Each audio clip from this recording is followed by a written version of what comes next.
بسم اللہ الرحمن الرحیم۔ السلام علیکم۔ میں doctor Israr Hassan homeo and herbal clinic کے ساتھ آپ کی خدمت میں حاضر ہوں۔ ہم یہ ویڈیو کا تسلسل ہم جاری رکھے ہوئے ہیں آپ کی خدمت میں۔ ہم مختلف امراض کے بارے میں آپ کو جو کامن ڈیزیزز ہیں لیکن ہیں وہ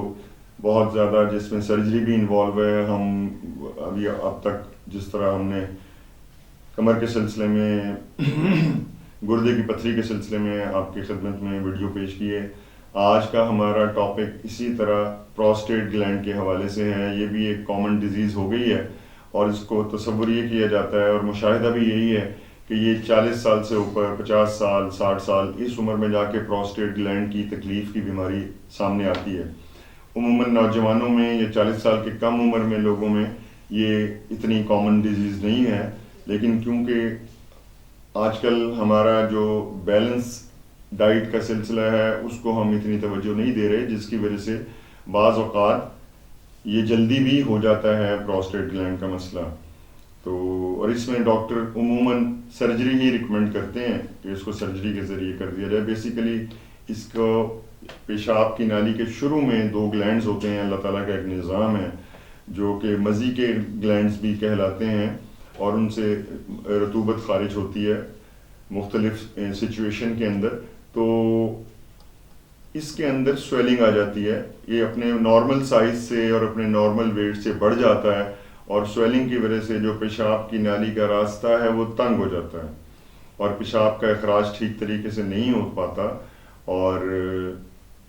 زیادہ سوجنے کی شکل میں یہ راستہ بند ہو جاتا ہے اور پیشاب بند ہو جاتا ہے، اور بہت تکلیف ہوتی ہے مریض کو، اس میں پریشانی کا سامنا کرنا پڑتا ہے، پیشاب کا پریشر پڑتا ہے۔ تو یہ ہے پروسٹیٹ کا پرابلم، اور جس کی وجہ سے پھر یورین بیگ پاس کرنا پڑتا ہے اور پھر جا کے مریض کو ریلیف ملتا ہے، اور اس کے بعد پھر سرجری کا اگلی سٹیج سرجری کی شروع ہو جاتی ہے۔ تو بنیادی وجہ جو ہے اس کی پروسٹیٹ گلینڈ کے ہونے کی، اس میں ہمارے کھانے پینے کے اعتبار سے ہمیں اینیمل پروٹین جو ہے، جتنے بھی اینیمل پروٹینز ہیں اس کو ہمیں اوائڈ کرنا پڑے گا، جس میں گائے کا گوشت ہے، بیف ہے، اسی طرح برائلر ہے، اسی طرح مٹن ہے، ان چیزوں کو ہمیں اوائڈ کرنا پڑے گا، اور اسی طرح سبزیوں میں وہ چیزیں جو جس میں یعنی جس کے اندر ہم جو لال سبزیاں ہیں، گاجر ہے، ٹماٹر ہے، چقندر ہے، لال مولی ہے، اس کا استعمال اگر ہم زیادہ کریں تو یہ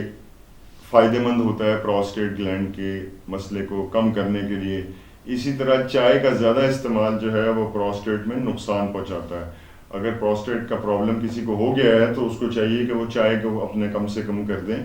اور روٹین کا پانی جو ہے وہ اسی طرح پورا استعمال کریں،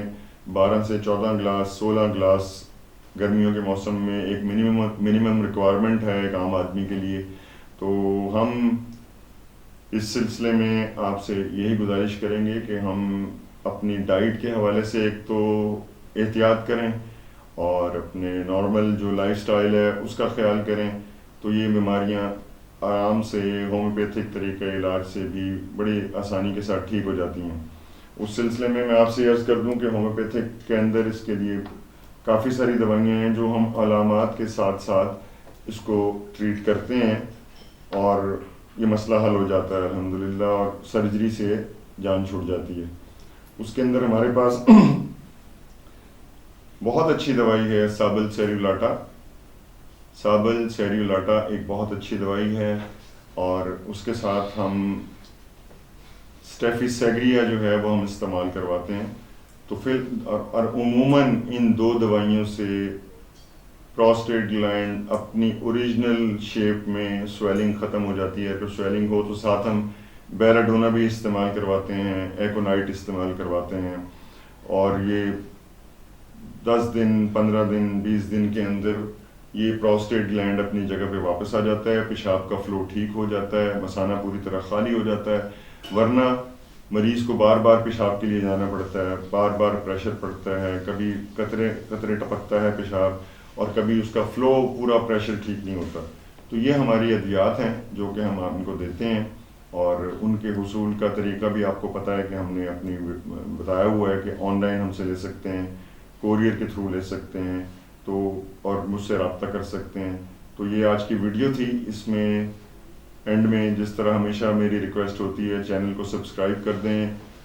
بیل آئیکن کو پریس کر دیں، لائک کر دیں، شیئر کر دیں، اور کامنٹ باکس میں اپنے سوالات اور اپنی تجاویز آپ مجھے دے سکتے ہیں تاکہ ہم اس کو آپ کے مشورے کے ساتھ زیادہ بہتر طریقے سے حل کر لیں۔ تو اپنے معاونین، متعلقین اور محسنین کا خیال رکھیے گا۔ اللہ حافظ۔